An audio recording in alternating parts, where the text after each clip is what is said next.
नमस्कार. मी डॉक्टर ओमप्रकाश जडमकर.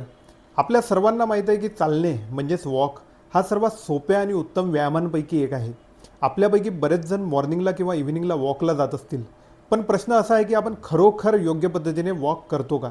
तर चला आज जाणून घेऊया योग्य पद्धतीने वॉक कसा करायचा आणि किती वेळ करायचा. तर वॉकची सुरुवात करताना सुरुवातीला स्पीड थोडा हळू असला पाहिजे. सुरुवातीला 5 ते 10 मिनिट वॉर्मअपला द्यायला पाहिजे आणि हळूहळू आपला स्पीड वाढवला पाहिजे. चालताना आपलं पोश्चर हे स्ट्रेट असलं पाहिजे. मान, पाठीचा कणा हा ताठ असला पाहिजे.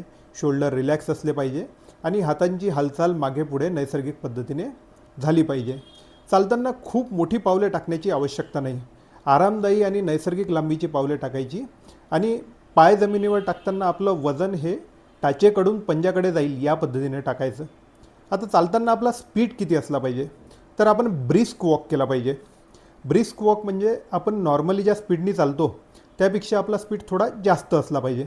आता हे जाणून घेण्यासाठी एक टेस्ट आहे, त्याला वॉक टेस्ट असं म्हणतात. तर ह्या टेस्टनुसार आपण चालताना आपल्याला सहजपणे बोलता तर येऊ शकलं पाहिजे, मात्र गाणं म्हणता येऊ नये एवढा आपला स्पीड असला पाहिजे. आता आठवड्यातून किती वेळ चाललं पाहिजे?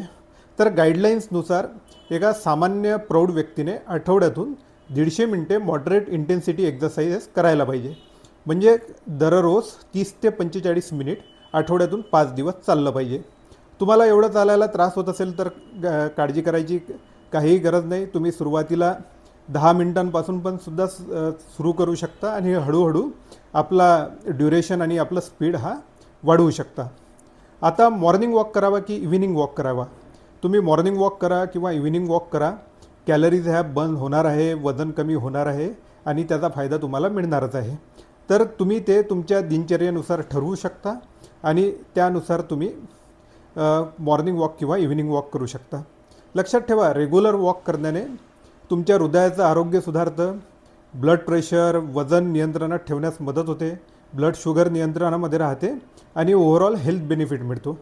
म्हणून नेहमी लक्षात ठेवा, फक्त चालणं हे महत्त्वाचं नसून योग्य पद्धतीने चालणं आणि नियमित चालणं हे अतिशय महत्त्वाचं आहे.